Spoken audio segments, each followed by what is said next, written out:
This video is sponsored by Buy Mode Shopping app.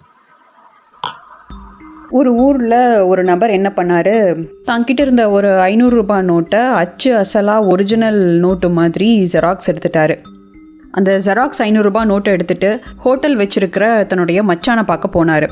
வெளியில் தான் ஒரு வேலையாக போகிறதாகவும் போயிட்டு வந்து அந்த 500 ரூபாயை வாங்கிக்கிறதாகவும் சொல்லி அந்த கலர் ஜெராக்ஸை மச்சான் கிட்ட கொடுத்துட்டு போகிறாரு. கொஞ்ச நேரத்துலேயே அந்த ஹோட்டலுக்கு பால் ஊற்றுறவர் வராரு.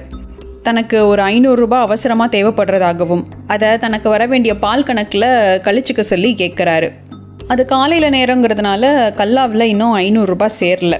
என்ன பண்ணுறதுன்னு யோசிச்ச இந்த முதலாளி, சரி இப்போதைக்கு இந்த பணத்தை எடுத்து கொடுப்போன்னு சொல்லி அந்த கலர் ஜெராக்ஸ் 500 ரூபாய் எடுத்து பால்காரங்கிட்ட கொடுத்து விடுறாரு.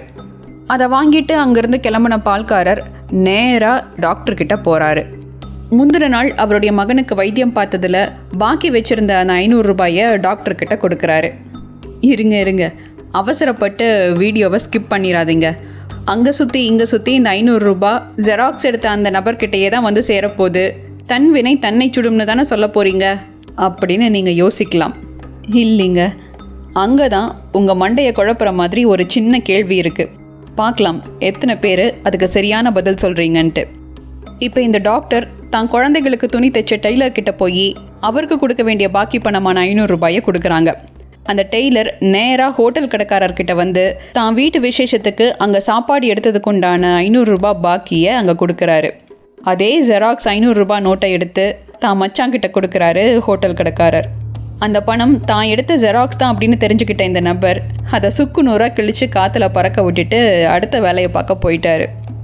இந்த சம்பவத்தை மேலோட்டமாக பார்க்கும்போது இதுக்கு அந்த பருத்தி மூட்டை குடோன்லேயே இருந்திருக்கலாம் அப்படிங்கிற மாதிரி அந்த 500 ரூபாய் நோட்டை அவர் கல்லாவிலேயே வச்சுருந்து அப்படியே திருப்பி கொடுக்குற மாதிரி தான் தோணும். ஆனால் இந்த பணம் ஒரு ரவுண்டு சுற்றி வந்ததில் என்னென்ன நடந்திருக்கு கவனிச்சிங்களா? முதலாளி பால்காரனுக்கு கொடுக்க வேண்டிய 500 ரூபாய், பால்காரன் டாக்டருக்கு கொடுக்க வேண்டிய கடன், டாக்டர் டெய்லருக்கு கொடுக்க வேண்டிய காசு, டெய்லர் ஹோட்டல்காரருக்கு கொடுக்க வேண்டிய கடன்னு எல்லாமே நேராயிடுச்சு.